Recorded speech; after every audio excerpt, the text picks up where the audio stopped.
natte, hein? Simplement, il n'y a pas le droit à l'erreur.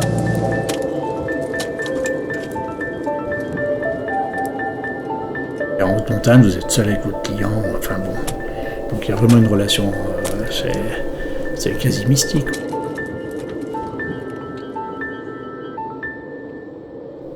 Pour ce deuxième épisode de Chamonix Terre de Guide, on remonte le fil du temps à l'origine d'un métier, de la transformation d'un territoire sauvage en mythe touristique. Et pour cela, commençons en hauteur à l'aiguille du Midi. Suivez le guide. Pour monter là-haut, il faut enchaîner 3 téléphériques.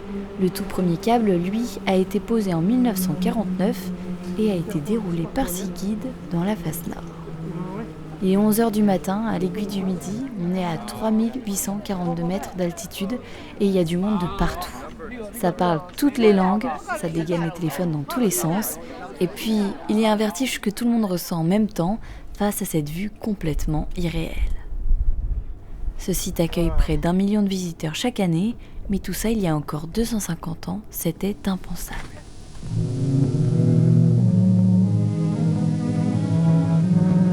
La chaîne du Mont Blanc. Voilà un siècle et demi, ces hauts sommets neigeux, encore inviolés, inspiraient une terreur superstitieuse. Jusqu'au milieu du XVIIIe siècle, la montagne, c'était un endroit qu'on évitait. Seuls quelques marginaux, des cristalliers et des chasseurs de chamois s'y aventuraient pour gagner leur vie. On appelait même ces sommets les monts affreux ou monts maudits. Le craquement des séracs, les avalanches et les blocs de glace qui tombent jusqu'au pied des habitations effrayaient les chamoniards. Alors les bénédictions s'enchaînaient pour exorciser les glaciers. Mais l'arrivée du savant suisse Horace Bénédict de Saussure en 1760 va tout changer. Il veut expliquer la formation des montagnes, et pour ça, il faut grimper. Petit à petit, cette peur, elle se transforme parce que de Saussure, notre scientifique, va demander aux chamoniards de trouver le chemin pour monter au Mont Blanc parce que lui, il veut y aller. Bernadette Souda, guide du patrimoine. Là, on se pose des questions. Comment fait-on ? On réfléchit et c'est après la réussite de cette première ascension du Mont Blanc en 1786 que l'expression d'alpiniste va commencer. On va parler des alpinistes, on va parler de ces grimpeurs qui ont gravi le Mont Blanc pour la première fois. Ça, c'est nouveau dans l'histoire. Et c'est à partir de ce moment-là qu'on va commencer à parler de guide. L'ascension du Mont Blanc, mais aussi la première excursion jusqu'à la mer de glace en 1741 par 2 Britanniques, William Windham et Richard Pocock, fait sensation. C'est une première. Leur récit marque les esprits en Europe et suscite rapidement la curiosité. C'est le tout début du tourisme à Chamonix. À l'époque, on parle surtout d'un tourisme réservé à une élite fortunée, curieuse de découvrir ces paysages encore sauvages. Comment on voyage ? On part avec des diligences, on part pas pour un week-end, on part 3, 4, 5, 6 mois, on fait tout un itinéraire. Et ce qui est important, ce sont ces Britanniques à l'époque, ils font tous ce qu'on appelle le Grand Tour. Le Grand Tour, ils partaient d'Angleterre, ils arrivent sur les côtes de France, de Belgique et autres, ils traversent. Et quand ils arrivent à Genève, nos 2 Britanniques, là justement, on leur dit « Mais vous êtes déjà à Genève, vous devriez aller à Chamonix pour voir. Là-haut, il y a des montagnes terribles qui font peur. Il paraît qu'il y a des monstres dans ces montagnes. » C'est comme ça qu'ils viennent. On donne aujourd'hui le nom, nous on parle de tourisme, ça vient de cette époque, quand on parle du Grand Tour. C'est la racine du nom. Et ces Britanniques continuent tous à venir faire ce grand tour, ce voyage initiatique. Et il y a une étape de plus, eh bien on vient à Chamonix. Napoléon, Victor Hugo, Charles Dickens, peu à peu les personnalités commencent à arriver à Chamonix et ce n'est pas forcément pour voir le Mont Blanc.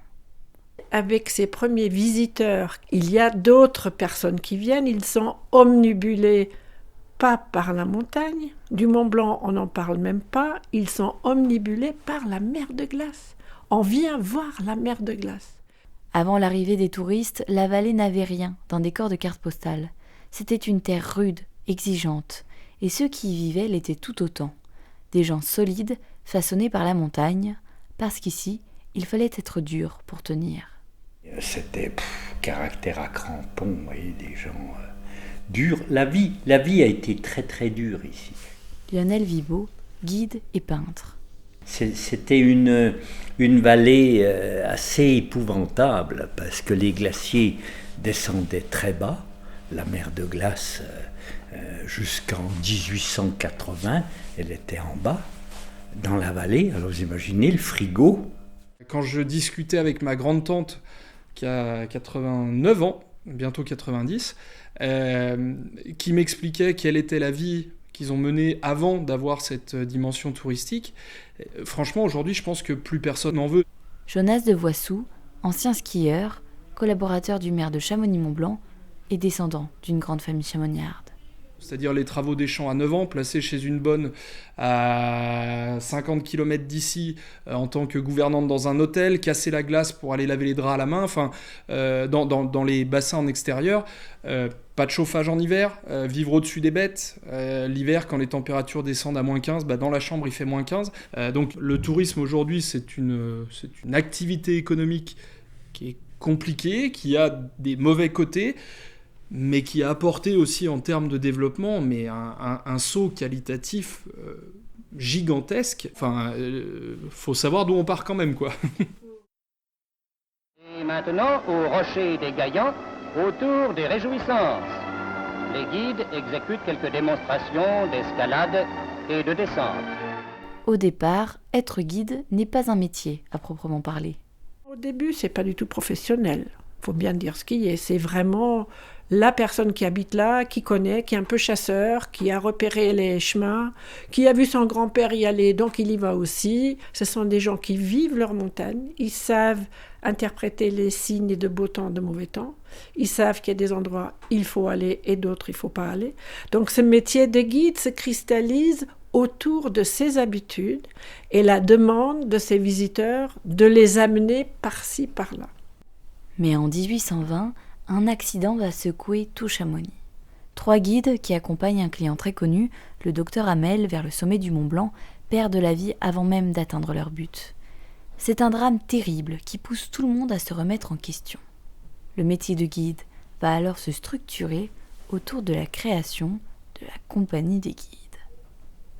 Avec cet accident de 1820, on s'est rendu compte aussi, ces 3 guides qui sont morts, ils laissent une famille derrière, qui n'a plus de revenus. Donc, ce qu'on fait rapidement, c'est qu'on va créer très rapidement après une caisse de secours, qui existe toujours aujourd'hui, où sur chaque course, il y a une partie qui est enlevée, qui rentre dans la caisse de secours, qui est mise de côté. Et s'il arrive quelque chose, ça sert à aider la famille, même si ça ne paye pas tout, mais ça peut être donné aux enfants ou quelque chose comme ça. Et ça, c'est la chose extraordinaire où on voit que les guides se sont posé la question sur le rôle social qu'ils pouvaient avoir. La sécurité sociale n'existe pas à l'époque. Cette création de la compagnie, c'est quelque chose de très humain. C'est donc ici, à Chamonix, qu'est née la plus ancienne compagnie des guides de haute montagne au monde, en 1821. Et déjà, à la fin des années 1830, Chamonix commence à se transformer. La ville compte alors plus de 5 hôtels pour accueillir les voyageurs. L'été, ils arrivent de plus en plus nombreux, attirés par la beauté des lieux. Alors, petit à petit, les habitants rangent leurs outils agricoles. On troque la charrue contre l'accueil. Certains ouvrent des auberges, d'autres restaurent, logent, accompagnent, et parfois même portent les touristes sur des chaises à bras jusqu'au glacier. Une nouvelle économie de la montagne est en train de naître. Au plaisir gastronomique du réveillon, beaucoup d'amateurs préfèrent les joies saines des sports d'hiver. C'est ainsi que les trains, dits de neige, ont pour eux plus d'attrait que les restaurants aux menus alléchants. Notons que les stations françaises sont aménagées et outillées avec une perfection qui ne laisse rien à désirer. D'autre part, un téléphérique vient d'être également mis en service dans la vallée de Chamonix. Et à partir de là, tout s'accélère. En 1901, le train ouvre la vallée au grand public. Puis un autre, celui du Montanvert, rend la mer de glace accessible sans effort.